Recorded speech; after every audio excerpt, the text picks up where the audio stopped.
Well, I have to confess, from time to time, I find myself getting stuck sort of going down the rabbit hole of the internet. Has anybody else ever done that before? I think most of us probably have, in different ways, maybe. But you start reading something interesting to you, and the next thing you know, you might be prepping for a new book that's going to be released next fall, something interesting to you. Maybe some of us sort of mindlessly scrolling and scrolling and scrolling, right? We just sort of get stuck going down the rabbit hole on the internet.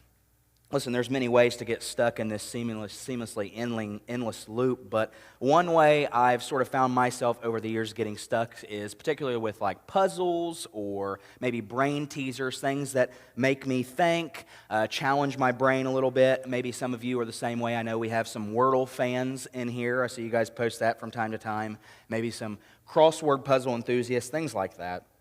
An interesting one that I think gets my attention from time to time, sometimes it's challenging, sometimes maybe even funny, is this game where you try to determine which one of the things or the items or the people doesn't belong in a group or set. Maybe some of you remember that song, One of These Things Is Not Like the Other. You know what I'm talking about? That sort of game.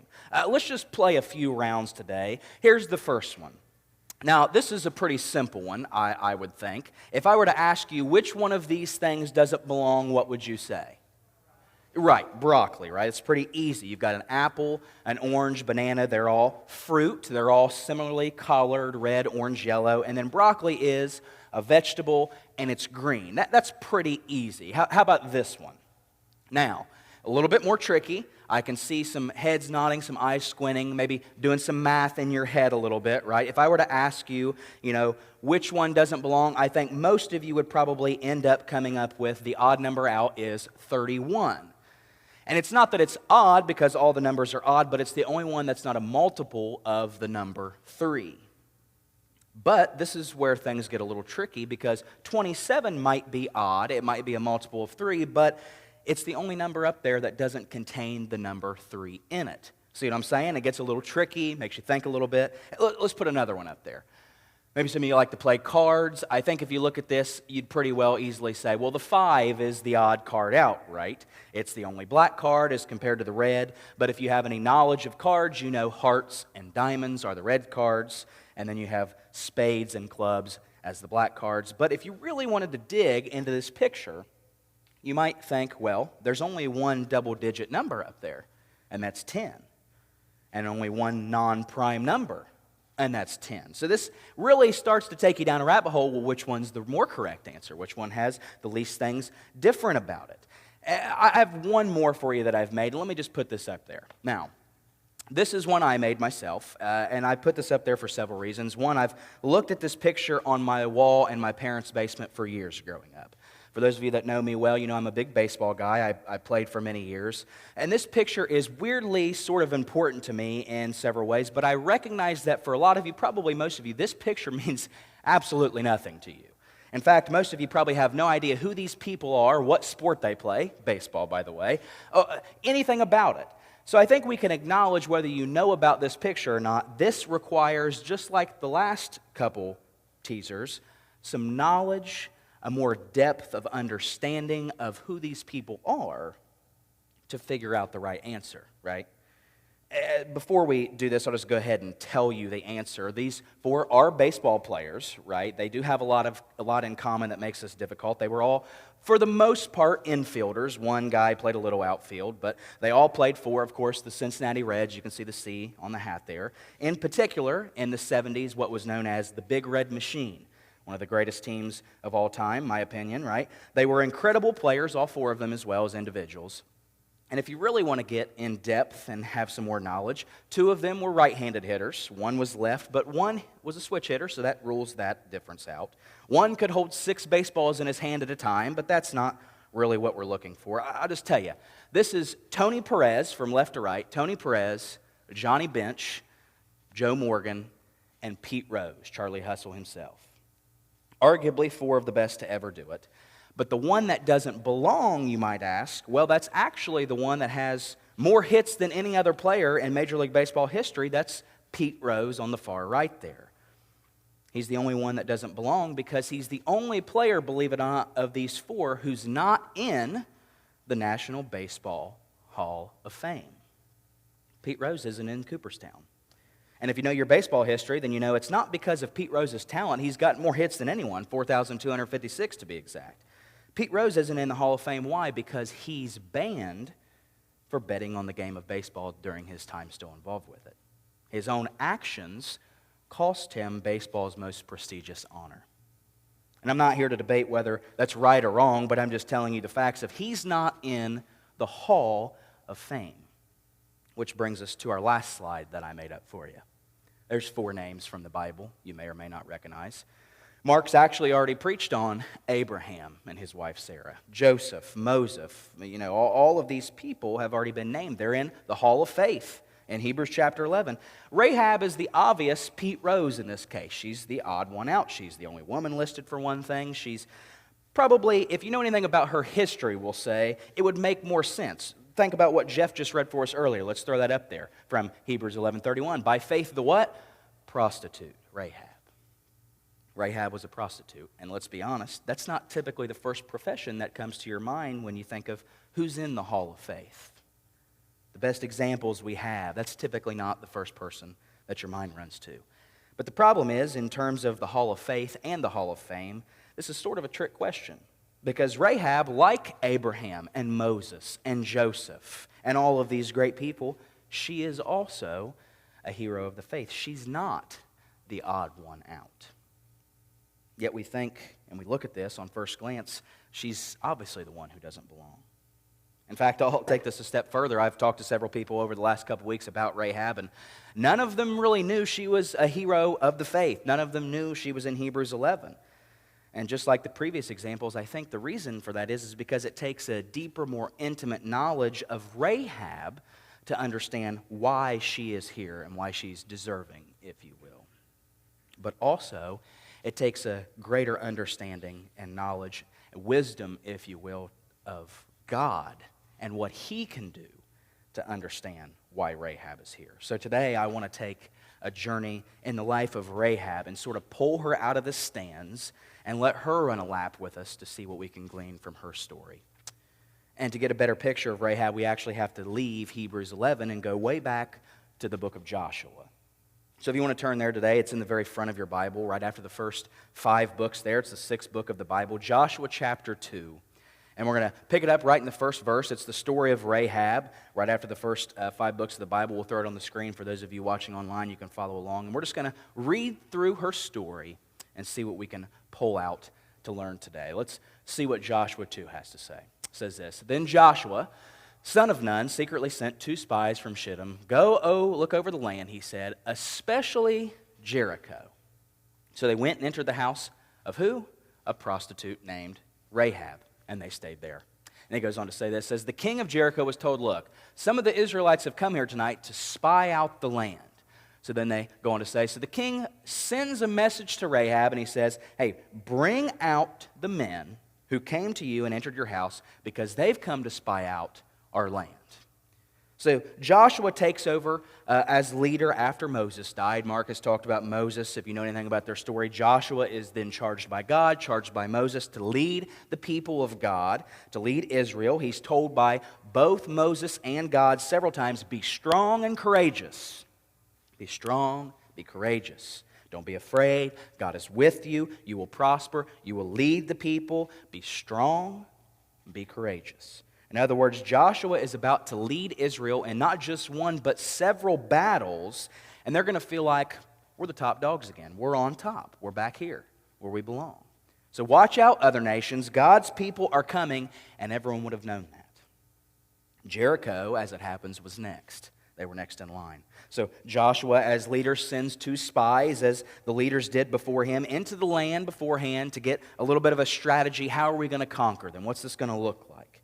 And that's where we find today's main character, or hero, if you will, and that's Rahab. And so the spies go into Jericho. They stay in Rahab's home, and the king gets word they're there and says, bring them out, expose them, we want them gone. And that's sort of the context of what we're going to experience here in Rahab's story. But before we go on, I just think, I do have one question. Why in the world would they go to Rahab's house? Why out of all the places in this great city of Jericho do you go to the house of a well-known prostitute? Let's be honest, that's not the first place you'd think to go. But I think there's a couple important things to note here. The first was that Rahab was a prostitute. So that means two strangers coming from out of town, coming to visit her house, wouldn't honestly and unfortunately raised very much suspicion. It wasn't uncommon for that to happen, so the best chance for them to stay anonymous was to visit the local prostitute's home. And secondly, I think Rahab's house was positioned in such a way, built in such a way, if you will, to give them an easy escape out. If things went wrong or things went sideways, they could get out of the city easily. If you look at verse 15 in Joshua 2, it'll give you a little bit of a look as to why. It says, so she let them, that's Rahab, down by a rope through the window, for the house she lived in was what? Part of the city wall. So Rahab's house was situated sort of up against the city wall in a way that made it easy for these spies to exit to safety. An easy escape route would have been very important for the spies, and Rahab's house not just provided an easy way to stay anonymous, but also that escape if it was necessary. But I think thirdly, something we look over is information. Rahab would have overheard and probably taken part in many, many conversations from people from other nations, people from Jericho, people coming in and out to visit. She would have had a lot of information and had access to a lot of information that could have helped not just the spies, but the king too. So all in all, Rahab's home was probably a very good, if not the best option to go if you were a spy. And as it turns out, we're going to see it was a God-ordained situation and meeting there at Rahab's home, because he would soon use this situation here to glorify himself and grow many people into a relationship with him. So the spies have entered Rahab's home, and because they were Israelites, they would have looked and talked differently, so eventually they would have caught on, and Jericho was also probably on high alert with Joshua taking over. They've conquered nations, and Jericho's probably thinking, okay, here they come. So they get word, they send it to the king that the spies are there, and he says, Rahab, tell them come out. We're going to expose them. We don't want this to happen to our city like it has to others. And what happens next, starting in verse 4, what transpires after that is why we see Rahab has found her place amongst the heroes in Hebrews chapter 11. So let's pick it up back in verse 4. It says, but the woman, that's Rahab, had taken the two men and hidden them. She said, yes, the men came to me, but I didn't know where they had come from. That's a lie. She goes on to say, at dusk, when it was time to close the city gate, they left. I don't know which way they went. That's another lie. Go after them quickly. You might catch up with them. That's a lie too. And then it says why. But she had taken them up to the roof, hidden them under the stalks of flax that she laid out on the roof. And then it goes on to say, so the men set out in pursuit of the spies on the road that leads to the fords of Jordan. And as soon as the pursuers had gone out, the gate was shut behind them. So Rahab, you can add this to her list, is now a liar. The difference here is that she lies in order to protect what? The truth, capital T. In other words, she lies on behalf of God's mission, God's plan, and God's people. Rahab's lie saves two lives. However, in lying, she also risks the life of one other, her own. I think this is essential to know that the faith of a hero like Rahab requires sacrifice. Heroic faith by nature is sacrificial. It just is. Rahab risks her life here in order to take a stance of faith, in faith, and for the faith. Mark said last week that courageous faith is contagious faith. I love that, and it's absolutely true. And I think Rahab proves that here. You have to be willing to stand for the truth, even when it's risky, even when it's a little scary, when it's difficult, maybe even when it's dangerous. If Rahab could run a lap with us, I think she'd come down out of the stands, and I think one of the things she would say is that we should have bold faith, just like she did. Faith that is bold will be rewarded. It will. You might not be rewarded this side of heaven. You might not be rewarded in the way you expect or desire, but you'll be rewarded nonetheless for your bold faith. I think we can all look at the world around us right now and think, there's something wrong, right? I mean, we all could see that. I would argue that now, possibly more than ever, I believe that God is calling us to stand up like Rahab and have bold faith. Be bold Christians for the faith, especially in this crazy, messed up world we live in. I believe it was Bob Russell, a famous preacher, who once said, we must be civil, but we cannot be neutral. We can't. Are you standing for God, or are you falling for the world? It's a tough pill to swallow, but I've got to ask you a bold question. If your faith isn't bold, is it really faith at all?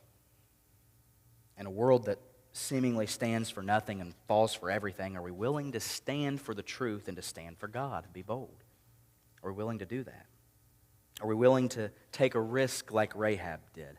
Are we willing to be made fun of, possibly lose our job, lose friends, be called names, even risk our lives for God and His truth? Are we willing to do that? To risk something good for something far greater? Rahab was, because she understood that faith requires sacrifice, and that to have a bold faith means she will be rewarded. And look what happens in verse 8 afterwards. It says, before the spies laid down for the night, she went up on the roof to talk to them.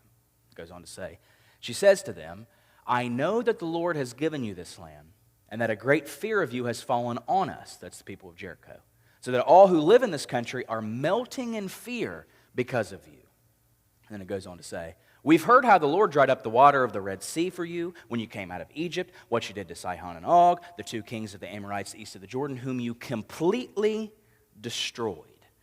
And then it goes on to say, when we heard of it, our hearts melted in fear, and everyone's courage failed because of you. And then she says something very interesting in 11. For the Lord your God is God, in heaven above and on earth below. So we've got several very important things there in those 4 verses. The first of which is Rahab has succeeded. She's protected the spies. She's furthered God's agenda and God's people's agenda. Rahab establishes herself here as someone who is a great help in a time of great need. She risks her life, and it pays off for everyone. And then she relays this information to the spies when she says some very profound things. Rahab says, I know what the Lord has done. I've seen it. I've seen it play out in front of me. I've experienced it. And Rahab says, I've heard what God has done. I've heard the testimonies of other people. I've heard what He's done for you. In other words, Rahab says in verse 9, she knows what God did, so I've experienced it, I've observed it, I've believed it. And then in verse 10 she says, I've heard based on other people what they've told me. So when she's doing this, she's placing her faith in the one true God of Israel, not because she's just heard it, but she's also experienced it and seen it too. They all work together. She's placing her faith in God. She's denouncing her faith in the Canaanite religions and the false gods. And out of that deep conviction in this moment, she's confessed her newfound faith in the God of Israel. She took a stand on behalf of God, who she's confessing her belief in. She's converting from who she was to who she's now desiring to become in that God.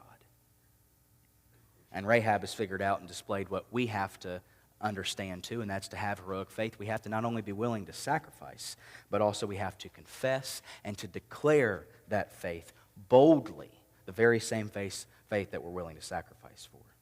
In other words, like Rahab, you have to go public for Jesus, for God. Rahab declares boldly here in verse 11, the Lord your God is God in heaven above and on earth below. That's a wonderful declaration, truly. I mean, we've got John 3:16 and Philippians 4 everywhere, but I think we ought to have Rahab's declaration from Joshua 2:11 plastered everywhere too. It's powerful words coming from a woman who lived a life of prostitution and sin. A woman who believed in and worshipped false gods and idols, that very same woman who everyone would have least expected to have any faith at all, now boldly declared faith in and sacrificed her life for the same God who sacrificed for her, for them, for us too. If Rahab could run a lap with us, I think one of the things she would say is not just that bold faith is rewarded, but we're going to see soon how, but that also faith that's confessed, faith that's declared, is a faith that's progressed by God, that grows, and a faith that's revered and admired by everyone around us. I think if you look later on in Joshua chapter 2, in verse 21, you'll see an example of this. It says, agreed, this is Rahab, she replies, let it be as you say. And it says, so she sent them away, they departed, and she tied the scarlet cord in the window. If you know anything about that, that's signaling that they can come back, and when Jericho is destroyed, that's her home, don't destroy it. right? So Rahab not only believed in God, but she also believed in his mercy.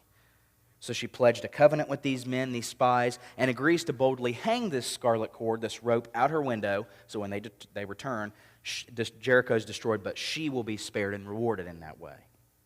So she confesses her faith. She grows in a relationship with God. She declares her allegiance to him and is revered and respected not just by the spies, but by Joshua, by all of Israel, and eventually, as we'll see later, the New Testament authors too. See, when we place our faith in God and confess publicly that our loyalty is to him, we declare our allegiance to him to strive, to grow, to progress.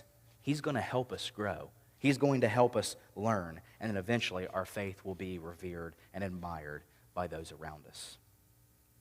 But I've got another bold question to ask you. Are you living your faith out in such a way that those around you are saying, I want that too? Rahab's faith did that. It echoed for generations, and she found herself nestled into the hall of faith as a result of that. Your faith, is it going to be heroic like that too? Or is it going to be just safe enough to get by? Are you going to be like Rahab? Are you willing to stand up for the truth even when you might be the only one? Even when it means admitting your weaknesses, sin, wrongdoing, mistakes. Are you willing to stand even when it feels like maybe you'll just fall? Sharing your past like Rahab does here, everyone would have known it, reveals God's grace, but it also frees you from the power of your past to hold you and hurt you. So share even when it feels uncomfortable, when it makes you feel vulnerable. Share. Stand. Stand even when it feels like you might just fall. And look what happens next when Rahab does this. Verse 12. It says, now then, this is Rahab. Please swear to me by the Lord that you'll show kindness to my family because I've shown kindness to you. Give me a sure sign, she says. She goes on, you'll spare the lives of my father and mother, my brothers and sisters, all who belong to them, that you'll save us from death. And then it goes on to say, our lives for your lives, the spies assured her. If you don't tell what we're doing, we'll treat you kindly and faithfully when the Lord gives us the land. So Rahab declares her faith. Then she does something pretty interesting here. She immediately begins to sort of negotiate with the spies. I've saved you, so please be kind to, well, who? She says, my family. People who don't deserve it like her. People who probably would have written Rahab off at this point in her life, may not even have had a relationship with her, but people that Rahab wanted to experience the same freedom and faith in God that she has. She immediately thinks of others before herself. And I think the spies probably would have thought highly of that humility because they agreed to these terms with her. That's exactly what heroic faith takes. It takes humility. We often think these heroes are loud, they're in charge, and they might be somewhat, but real heroes are humble and they place others above themselves. In fact, if Rahab could run a lap with us, I think she would add another thing about faith in addition to what we've talked about. I think she would say a faith that's humble is actually a faith that's quite grand and loud. It echoes much louder than our words ever could. Rahab doesn't need to say how big her faith is, she just shows it. She realizes that it's bigger than her. Life is bigger than you. It's bigger than me. Rahab stands up for the truth, but she also stands up for others. Are you willing to have the humility and unselfish attitude that's necessary to stand up and fight for God and fight for others, even when you might be the only one fighting? You know, David walked into the battlefield to stand alone before a great giant Goliath to fight. Are you going to do the same as he did? Want me to ask another bold question? Is your faith bigger than yourself? Is your faith in secret? Because if it's in secret, if it's hidden, if it's not pouring out onto others, is it really faith at all? Rahab had a faith that was unselfish, that was bold, and it rewarded her and everyone else. In fact, if you skip over to Joshua 6, that's sort of where Rahab's story ends in chapter 2. They come in and they destroy Jericho. But Rahab's story is tied with a little bit of a bow later on in Joshua 6, 24 and 25. It says this. They burned the whole city of Jericho, everything in it. They put the silver and the gold, the articles of bronze and iron into the treasury of the Lord's house. And then it goes on to say this. But Joshua spared who? Rahab the prostitute, with her family and all who belonged to her, because she hid the men Joshua had sent as spies to Jericho. And, it says, she lives among the Israelites to this day. So Joshua and the Israelites, they overtake Jericho. They destroy everything except for the house of Rahab. Her family, all who belonged to her, they were all spared because of her faith. Her faith was bold, it was unselfish, and she was rewarded for it. In fact, it was such an impactful faith that James, the very brother of Jesus, even writes about her specifically in his letter in the New Testament. Did you know that? When he's talking about faith and deeds, he actually specifically uses Rahab as an example. Look at this in James chapter 2 with me. He says, in the same way, was not even Rahab the prostitute considered what? Righteous. How about that? Righteous. For what she did when she gave lodging to the spies and sent them off in a different direction. As the body without the spirit is dead, so faith without deeds is dead. James is saying, Rahab lived it out. Rahab walked the talk. She practiced what she preached. In fact, that's true about faith in general. Heroic faith requires action. You have to do something with it. I like the way it's been said about Rahab's faith before. Rahab's faith had feet. I love that. It got moving. In other words, she lived out what she believed and what she confessed and declared publicly. Her actions and her beliefs aligned together. Rahab was in the world of Jericho, but she chose not to be of the world of Jericho anymore. When the opportunity presented itself in her life, when her feet hit the fire, so to speak, Rahab was obedient and loyal to God. Will you be? I think if Rahab were running with us today, I think she would say that faith that's demonstrated, that's lived out, is a faith that's going to be remembered and last. So let me ask you, will your faith be remembered? Will it? Is it bold? Is it courageous? Is it unselfish? Is it active? You know, I think it's interesting. I started a while ago talking about how Rahab's never really remembered for being in the Hall of Faith. But yet she's mentioned years after in her story in Joshua by James in the New Testament. And it's even possibly crazier that she's mentioned somewhere else as a converted and made new prostitute in a very specific part of Scripture. Let's put this on the screen. It says, Salmon, the father of Boaz, that name might sound familiar, whose mother was, there's Rahab. Boaz was the father of Obed, whose mother was Ruth. Obed, the father of Jesse. This seemingly insignificant verse is actually very, very important. Do you have any idea where that's from? What that is? It's Boaz, Rahab's son, marries Ruth. They have Obed. Obed's the father of Jesse, who's none other than the father of King David. So on and so forth until we find our way all the way down the lineage to who? Jesus. Rahab's listed in the genealogy of Christ. Rahab isn't just some prostitute who lied one time and we thank her for it. No, Rahab is a prostitute who understood exactly what she was doing. When she declared her faith in, she risked her life for, and gave her life to the very same God who would one day use her to bring about the very Savior of the world, His Son, Jesus Christ the Messiah. The spies choosing Rahab's home was specifically God ordained. After all, because out of this prostitute's home would one day come the line of Christ to save all of humanity. The messiest, the lowest of all people, Rahab, would lead to Jesus, the Savior of the world. Rahab's test in Joshua 2 becomes her testimony later.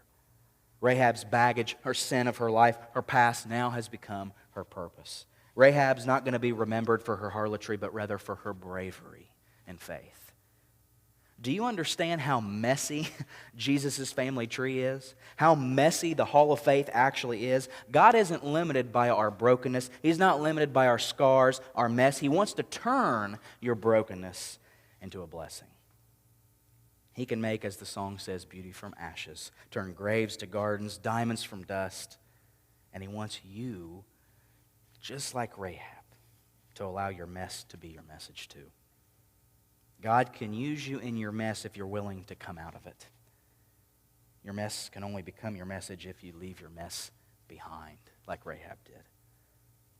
If Rahab was running beside you, I think she would call out your name and wave you down and just say, listen, don't allow what was to hold you back from what will be. Don't do that.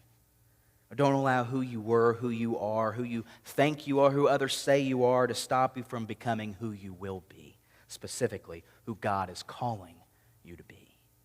Don't do that, Rahab says. You know, there's a long line of people who are remembered for great faith like Rahab. How about Noah? Well, Noah, when the world was saved, what's the first thing he does? He gets drunk. Abraham, Mark talked about, him and Sarah, they laugh at God's face when he promises them something. Joseph was abused and abandoned. No one wanted him. Moses wasn't very bold and had a public speaking issue when he was called. David, King David, was a murderer, an adulterer. Jonah ran so far from God he got stuck in the belly of a whale. Peter, one of the greatest followers ever, denied Christ to his face 3 times. Paul, who arguably wrote most of the New Testament, killed Christians before he became one. Elijah, a great follower, depressed, suicidal. Job lost everything he had for his belief in God. And Lazarus, the friend of Jesus, well, he was dead, for crying out loud. And Rahab was just some prostitute. Yet, here they all are. And what are they? They're heroes of the faith. So what in the world makes you think that you can't be a hero of the faith too? These people, I think we forget, were regular human beings who actually lived. They were. They aren't some distant figures or fairy tales. This is real life. They're just like you, and they're just like me. And God has proven time and time again, He's willing to use a bunch of broken and messed up people to build His unbreakable family in the church. You and your family, you exist to glorify God. Even when your marriage is struggling. Even when you feel alone. Even when it feels like everything in your life is just falling apart, it's in those darkest valleys of life where God's transforming love, His transforming grace are at work and shine the brightest. But you aren't just a receiver of God's grace. You're also a vessel created to share and to pour out God's grace for others. So let me ask you the last bold question. Are you willing to stand up to be the hero of the faith that God has called you to be? God used Rahab the prostitute, and He wants to use you too. So let me just challenge you today to stand up and be a hero of the faith too. Would you pray with me?